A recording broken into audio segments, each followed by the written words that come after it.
Ich komme gleich mit dem Schlimmen raus. Ich habe es verschlafen. Ich habe den Mauerfall verschlafen.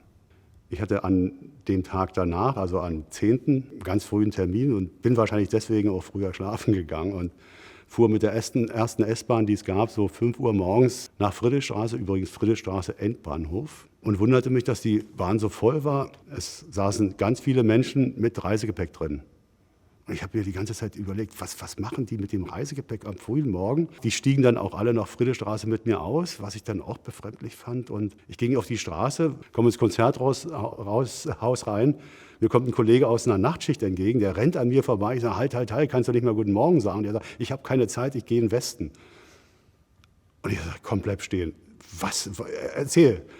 Ja, hast du das nicht mitgekriegt? Die Mauer ist gefallen. Ja, so habe ich dann den Mauerfall erlebt. Jetzt könnte ich noch was erzählen, was ich denn doch aus dem Tag danach gemacht habe, the day after, also am 10. Erstmal saß ich ein bisschen allein in meinem Büro, klar allein, weil es war dann an dem Tag nicht viel los so in den Betrieben und in den Büros, weil ganz viele eben gleich losgerannt sind. Alles wunderbar, ich finde es natürlich toll. Ich bin froh, dass die Mauer weg ist, dass es wieder ein gemeinsames Berlin gibt und ein gemeinsames Deutschland. Aber trotzdem war damals die Frage, nachdem ja so viel Bewegung war in der DDR und sich doch Veränderung andeutete, was passiert jetzt eigentlich? Also ich hatte schon so die Idee, wir sind das Volk, wird sich dann umwandeln in wir sind ein Volk. Und ich glaube, diese ganze Dynamik, die da war, die verpuffte in dem Augenblick, wo diese Türen offen waren in eine andere Welt, in eine, machen wir uns nichts vor, in eine begehrenswerte Welt.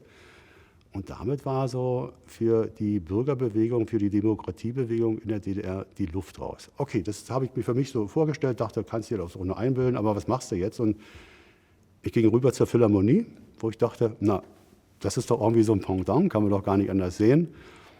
Schaute mir es so von außen an, fand dieses Kulturforum doch schon merkwürdig.